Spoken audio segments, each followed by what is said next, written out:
Okay. I am recording. Right. Squiggles are squiggling. Hello, and welcome to Stasis Pod, the Transformers Rescue Bots Academy podcast. I'm Rob. I'm Jen. I only have a one-sentence note for this episode. I'm David. Full disclosure, I did watch this episode while making myself a dirty chai in the kitchen, so... That's a chai tea with a bunch of olive juice in it, right? No, but sure. It's a chai latte with a shot of espresso. Okay. I know. Once again, we are continuing our episode by two episode journey through Transformers Rescue Bots Academy. Tonight we're looking at episodes 15 and 16. First off, the TX3000. Wait, does that mean our show is internally bi-weekly? I'm going to say yes. At the very least, it's bi-weekly curious.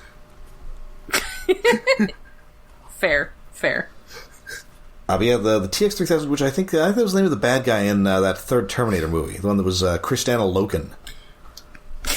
Yeah, something like that. Oh, wow. I know I saw that movie, but I really don't... Okay, I remember one thing from that movie, and it's just Arnold carrying a coffin. Yes. That's like all I remember. I think that might have just been in the trailer. No, that's like a big action scene in the movie. Okay. Edgar, holy shit. Sarah Connor has died, and so they go to her mausoleum. Oh, right, and it's full of guns. Right, because she was cremated. So the coffin is just actually full of guns. So Schwarzenegger's just carrying this coffin full of guns out. I too would ask to be cremated and have my coffin full of guns. That's probably better than appearing in Terminator 3. Yeah. Terminator 3 is the one that I have still just never actually bothered to watch. It's really not great. It's extremely. Did you see the ones after that? 2000. Yes. Well, I mean, the one out. I think that Dark Fate was not bad. I liked Dark Fate. And for that matter, I thought, despite the terrible name, Genesis was kind of fun. Yeah. They both got some good Schwarzenegger in them. They do. It's weird that they still have Schwarzenegger. I mean, I do think that Genesis did suffer a little bit for insisting on being a PG-13. Yes. I think there are certain movie franchises that you should just accept are going to be an R, and that is one of them. That's right. Yeah. Other than that, it was fine. I mean, that first Terminator alone, I mean, not only is there the gore and the way longer than you'd expect sex scene, but, of course, there's also the bit where the Terminator's, like, scrolling through possible responses to a guy yelling at it. And, of course, it picks, "Fuck you, asshole." Well, and, like, you get to see Arnold completely nude from multiple angles. TVs weren't that good in the 80s, so you couldn't see that Schwarzenegger was just... You didn't quite notice his balls originally? Yes, but... I mean, he is dangling free in those, modern Blu-ray versions. My God. Bounce. Yeah, there's a lot of detail that was not originally... That VHS was not up to delivering on. They hadn't invented that little sock thing yet, so he's just flopping around all over the place. Anyway, this children's cartoon. Yes. This cartoon for very small children. Rescue Bots Academy, roll to the rescue, roll to the rescue, save the day for you and me, roll to the rescue. Hot shot, world, hoist, medics, and wedge, teamwork together, we'll give them the edge. Rescue Bots Academy, roll to the rescue, roll out. So, well, hey, speaking of VHS, Cody is here, and it is movie night at Rescue Bots Academy. Yes. Yay! And our choices are either Simians in Space. Uh-huh. Captain Simian, yeah. You maniacs! You blew it up! Or Skateboard Snakes 2. They made a second one. I'm tired of these monkey fighting snakes on this Monday to Friday skateboard.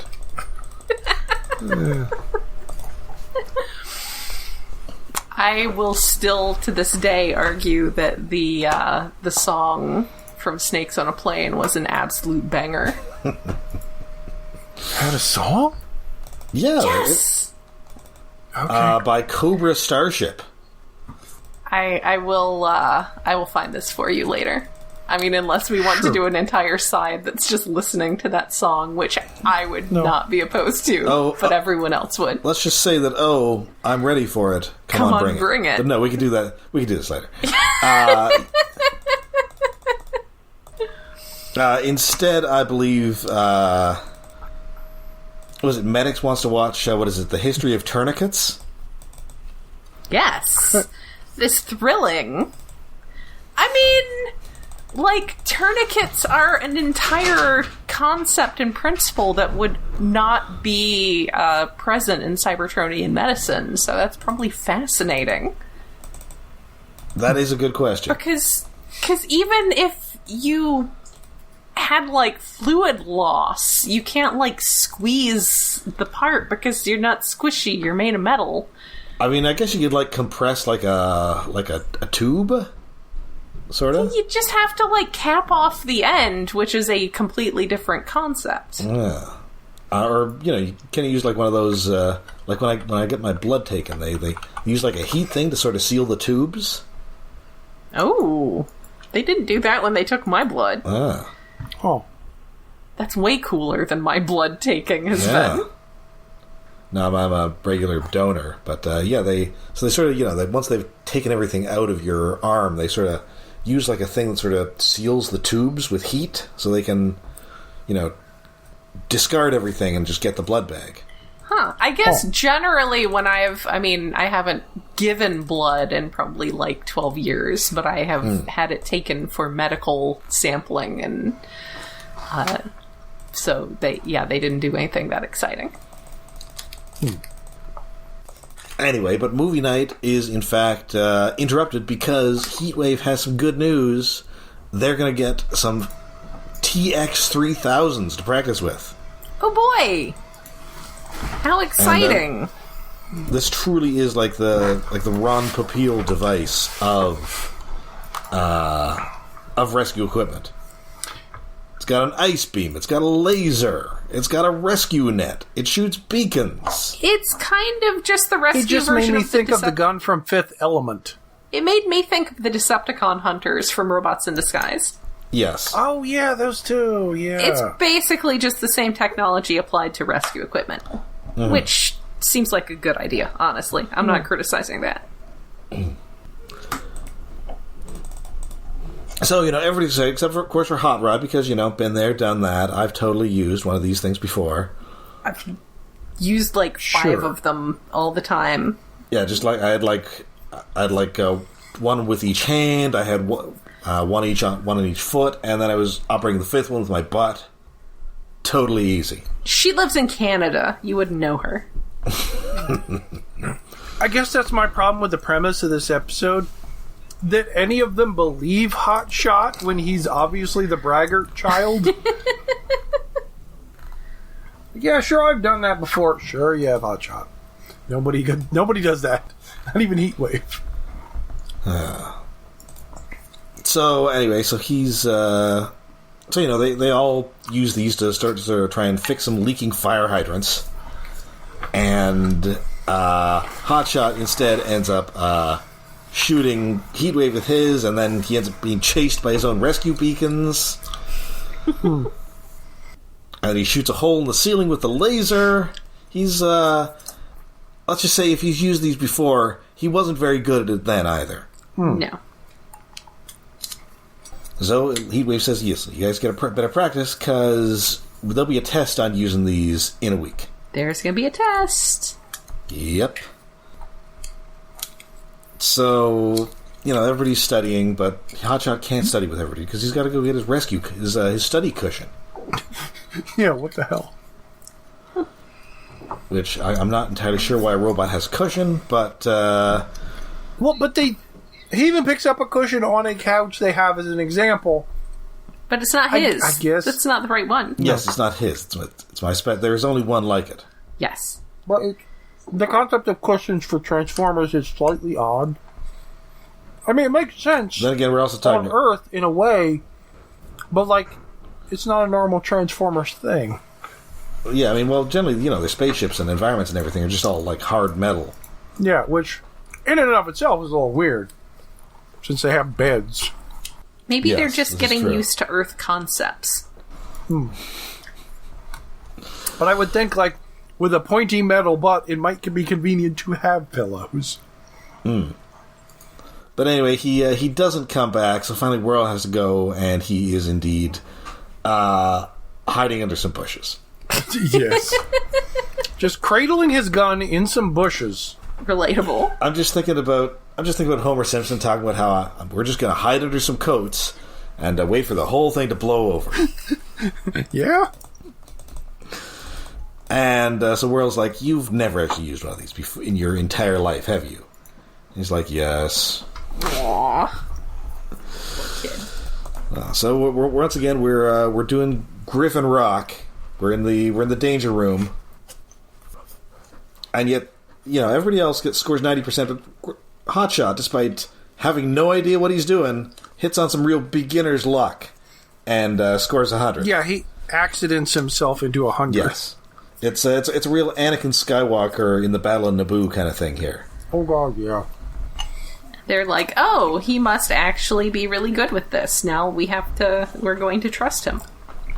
Alternately, maybe he's just like the Mozart of using the TX3000, and the world becomes his Salieri. She's just obsessed that he can use this thing.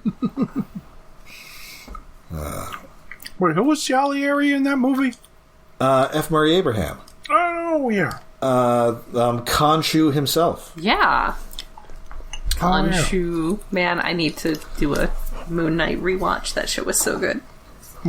Also the bad guy in Star Trek Insurrection. Wait. They're like the evil facelift aliens. Oh, yes. Yeah. I mean, he's in like literally everything. Yeah, I'm trying to... Wait, was he the bad guy in... Oh, he is in Name of the Rose. Yeah. Oh, Name of the Rose and Last Action Hero. Not the main bad guy in Last Action Hero. That's what's his name? Game of Thrones guy. Charles Dance? Charles Dance, yes. Oh, Charles Dance. I do enjoy some Charles Dance. Last Action Hero is actually great. I know that nobody liked it in 1993, but it is a real hoot. I never actually saw it.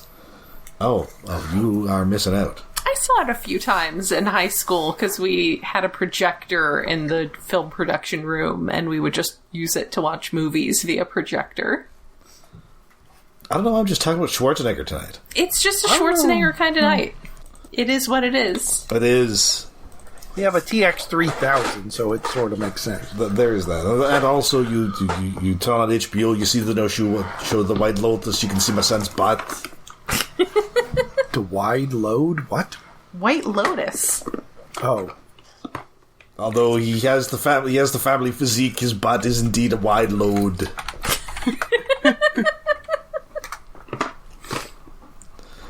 He has the magnificent Schwarzenegger family glutes. Anyway, so it turns out there is now there's a train accident around Milford, around our home base, and so now we have to use these TX3000s in an actual rescue.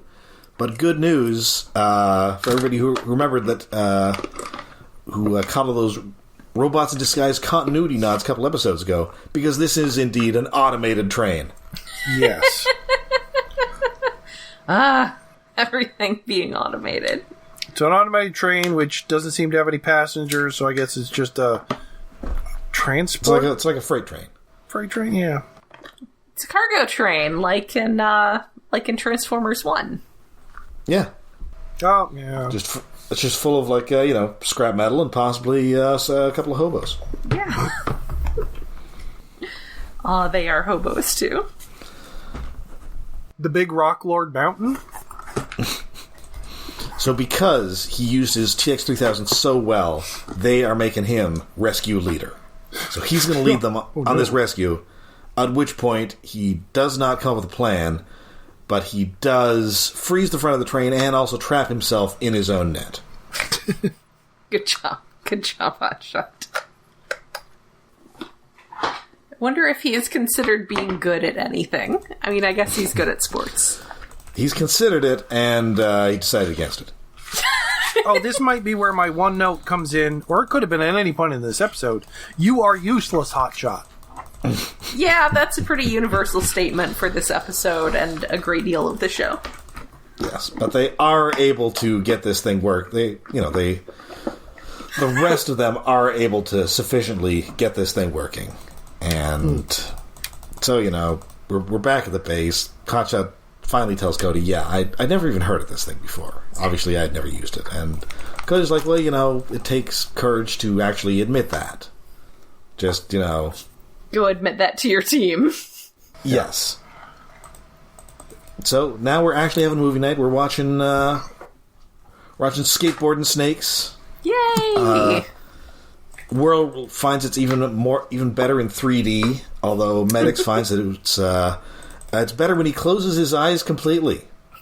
Yeah, Medics is not a fan of this movie. He was really hoping for the Tourniquet movie. Yeah. And he's going to be a little salty about it.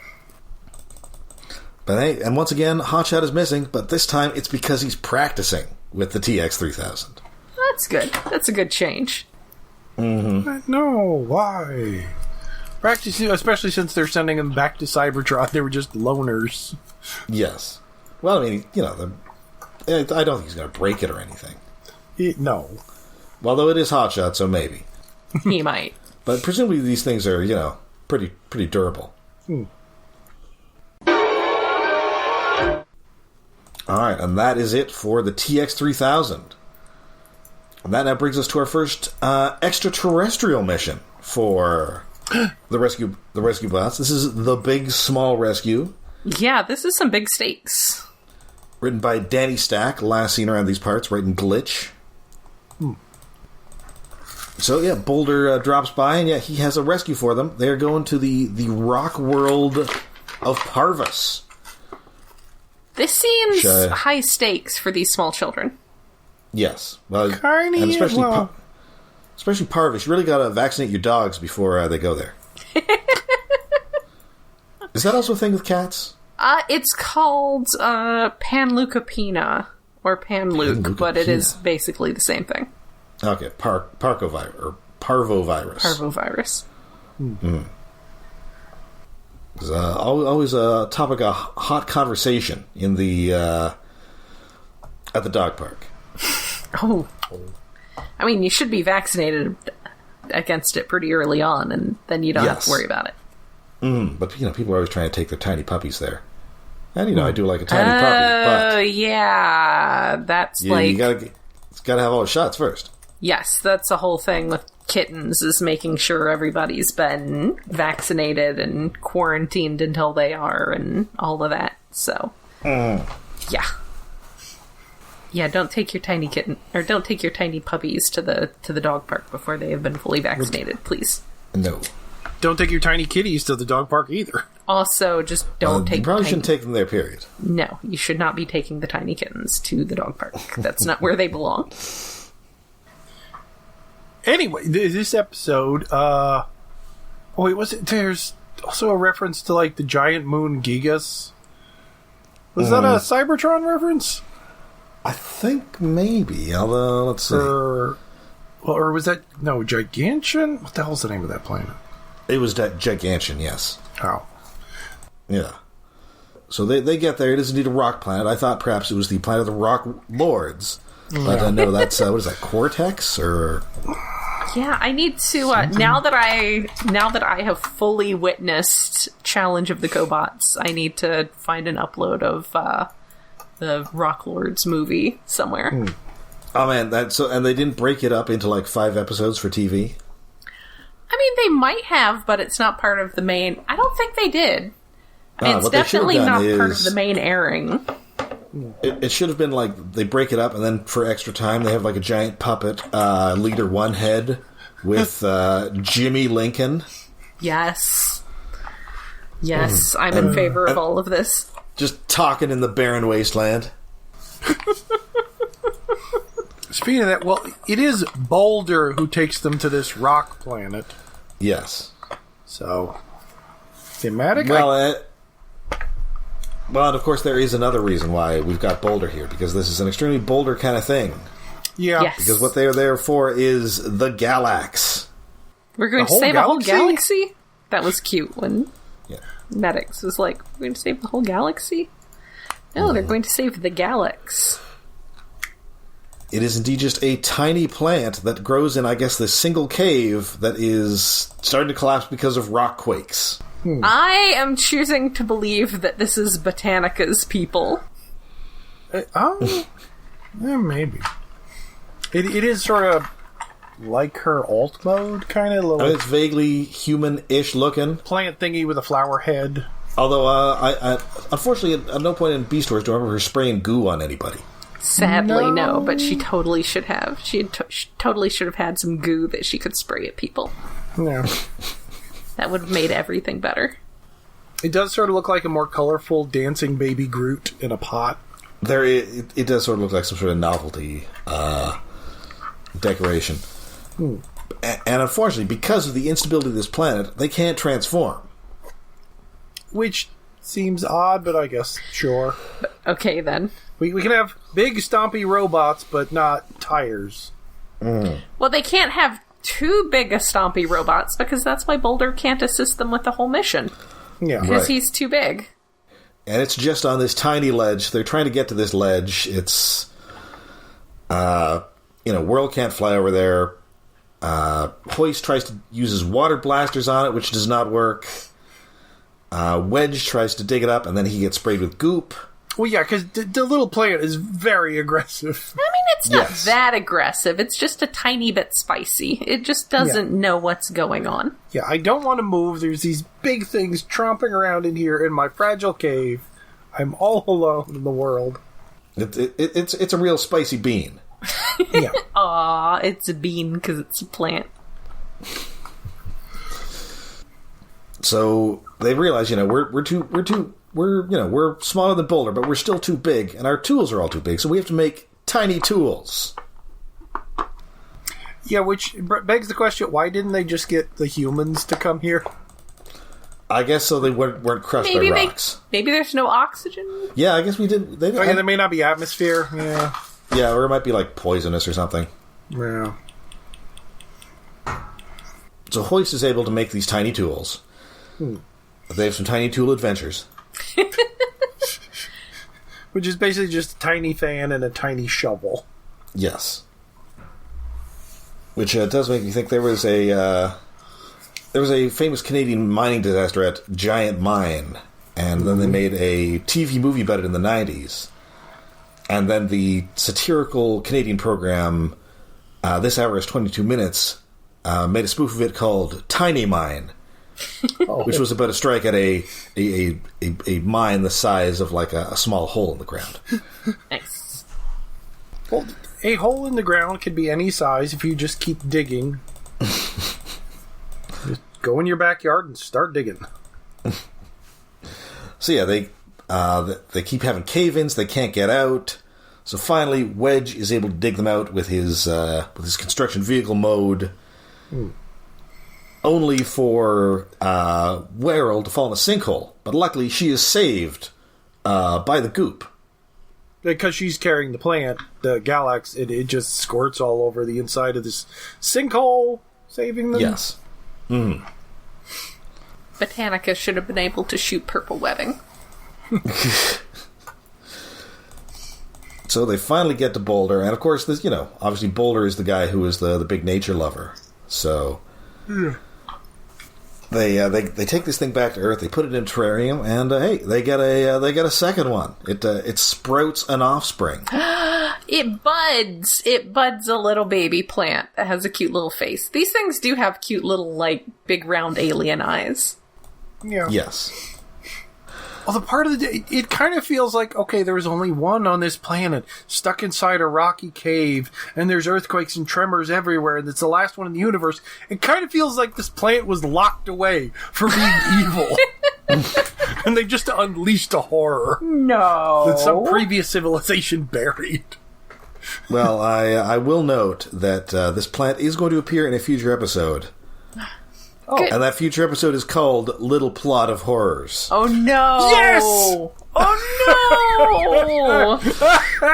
Little plant, no! How dare you? Feed me, Seymour! Tiny plant. You were so nice and friendly looking and looked like Botanica, so I was willing to die for you.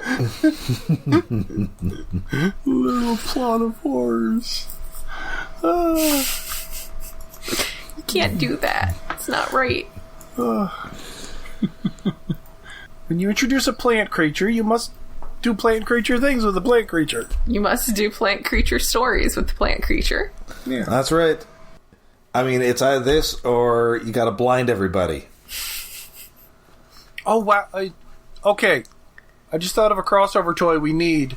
Botanica, Little Shop of Horrors. Like, I want that toy now. Well, it'd be nice to just have Botanica back, and that'd be a fun alt mode. I miss Botanica. Why have we not gotten We've never gotten a Botanica. It's not just that we haven't gotten a new Botanica. We've got no Botanica at all. We haven't even gotten, like, a little super deformed one or anything? Have we? Wait a minute. I liked Botanica because I felt like when you've gotten to the point where you're just having organics anyway, you should definitely have aliens that are, like, non-Earth life. Yeah. It is time for the alien creatures. Yeah, that it is kind of weird. We even, like, the club never made a Botanica somehow. Huh. And I don't know what you'd make it out of, but Just make it. Give us a Botanica. Yeah. Give us Botanica. yes, please. Studio Series Botanica when? It was a very cute plant. Alright, so yeah, a couple of fun episodes there. Yeah. Quick and short. But, Yeah, well, I mean, they're all short, but I enjoyed us going on like a fun space adventure. Yes. Yeah, it seems a little, I don't know, intense for the little Academy kiddos. Like, maybe don't put the entire fate of an entire life form in the hands of the school kids, but I don't know. I guess that's a fine tradition for this sort of thing.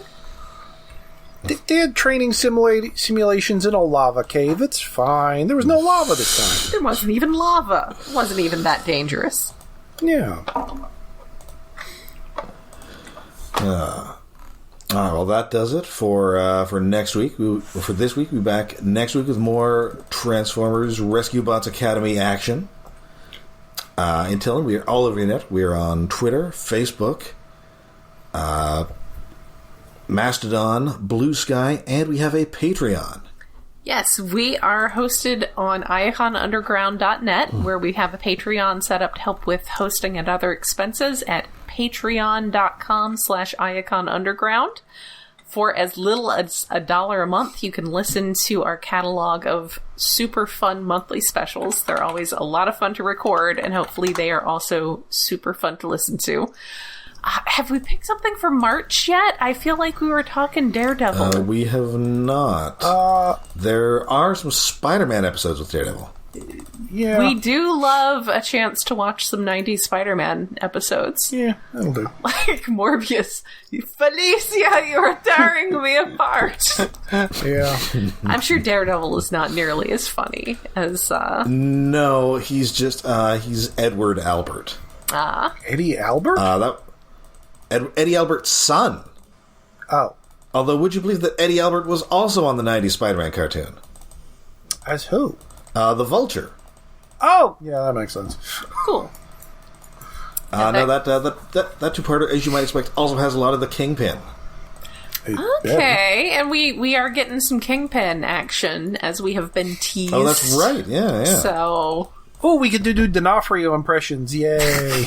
And we can also talk about, did you guys watch Logan's Run on Monster Dawn a while back? Yes!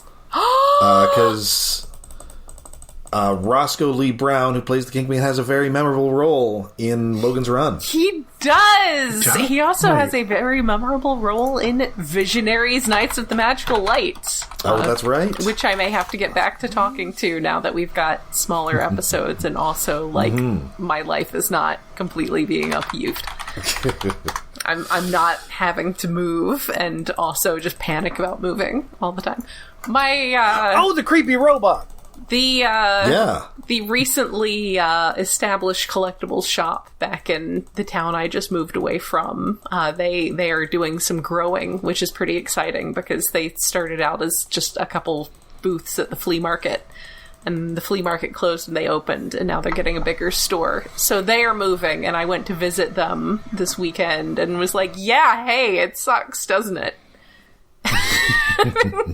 Pack up all of your stuff and move. It's not fun. So, yes. Yeah, he's Merklin in Visionaries. Right. Oh. Pondering his orb. But yes, he was Box, the distressing robot offering people meats from the sea. Yeah, it's Protein. a really creepy robot. He's great. So yeah, that is exciting. I am all up for watching. Yeah, I mean, I didn't watch a lot of 90s Spider-Man, as we established back when we watched the Morbius episode, but I watched enough of it and enough promos for it that I definitely have that Kingpin voice, him doing that Kingpin voice, like, lodged into my head. So, if it's a two-parter, we could do both parts. It's only two parts. It is a two-parter. Yeah. This sounds like we have decided on something fun for March. And so. it's entirely self-contained as well. So okay. It's part of one of those, like, season-long, like, 12-parters they had, but the two parts stand on their own. Right. You know who did a lot of that was My Little Pony. Oh, like the original? Yeah, because they had 15-minute episodes, because it was always My Little Pony and something else, but then they would also have... But that just meant that if they had written a 5-part episode, it's gonna be 10 parts. Buckle up. Oh. I absolutely remember that from my childhood, watching it just being like part 7 of whatever. Like, yeah, it was epic. I will have to do some research into My Little Pony animated stuff so that we can go back and watch some OG My Little Pony at some point. But sadly, Daredevil was not in My Little Pony. I wonder if Roscoe Lee Brown was. I don't know. But, all right. We could watch the movie. So, I saw the movie in the theater. Bow, bow, bow, bow, bow, bow, bow, bow, bow. It does have Peter Cullen. And Bowser from Sha-Na-Na. Yeah.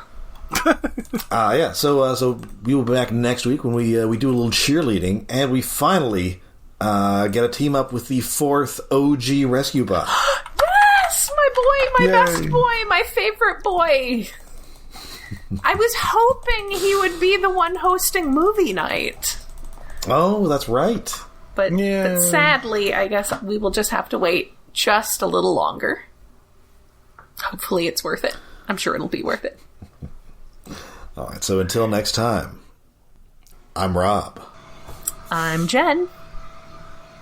And Road Pig is my least favorite Transformers name. I'm David. Not mixing? Even Discharge is better. I don't know why. Road Pig just bugs me as a Transformer name. It doesn't work.